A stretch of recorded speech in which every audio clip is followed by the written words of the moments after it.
How many of you get anxiety when the marshal approaches your group? As a new golfer, this can be extremely nerve-wracking. So here's the things that you need to know when you're playing. You need to know exactly what time you teed off. Now, your tee time could be different than the time that you teed off if the course is not on time. So just pay attention to what time you hit your first tee shot. For the example in this video though, let's pretend that you were on time and you teed off right at 10 o'clock. So let's say the marshal approaches you on the fourth tee box and suggests that you are behind. You can look at your watch. You know you teed off at 10. You should be on the fourth tee box by 10:42. So that's going to immediately tell you whether you are behind or whether you're on time.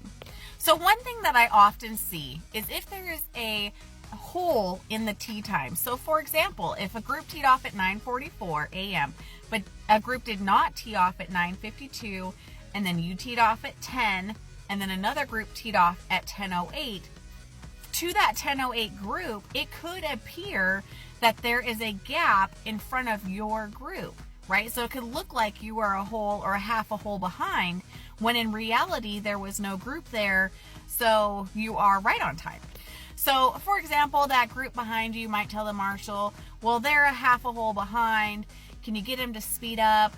And then hopefully the marshal has a starter sheet which shows that you have a gap and they can educate that group that you're not behind. But let's say that they don't. You just need to tell that marshal that there was no group in front of you and that according to your watch, you're right on pace.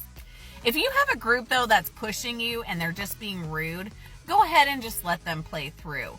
So if you approach a par 3, let's say for example, go ahead and hit your tee shots and then step aside and allow them to play through, hit their tee shots. Then you're all walking up to the green together. That's the fastest way to let a group play through. However, make sure you keep track of that, because as the marshal comes back through and they're thinking you teed off at 10 and now you've switched spots with that 10:08, it is going to look like you're behind even though you're not behind. So you would just tell the marshal that you let that group go through.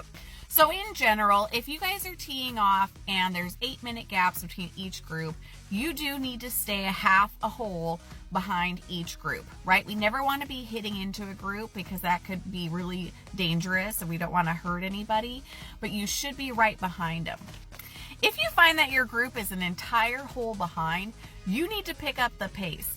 And that could look like maybe you skipping a hole.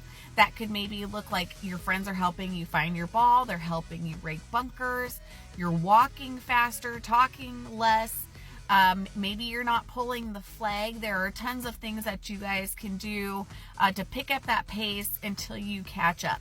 The marshal is on the golf course to make sure that the pace of play in its entirety is just running smoothly. But if you find that they are harassing you or being mean, definitely let the head golf pro know, because that should not be happening. And don't be offended if they offer to help rake bunkers or whatever they can do to help you speed up. Make sure to like and follow for more.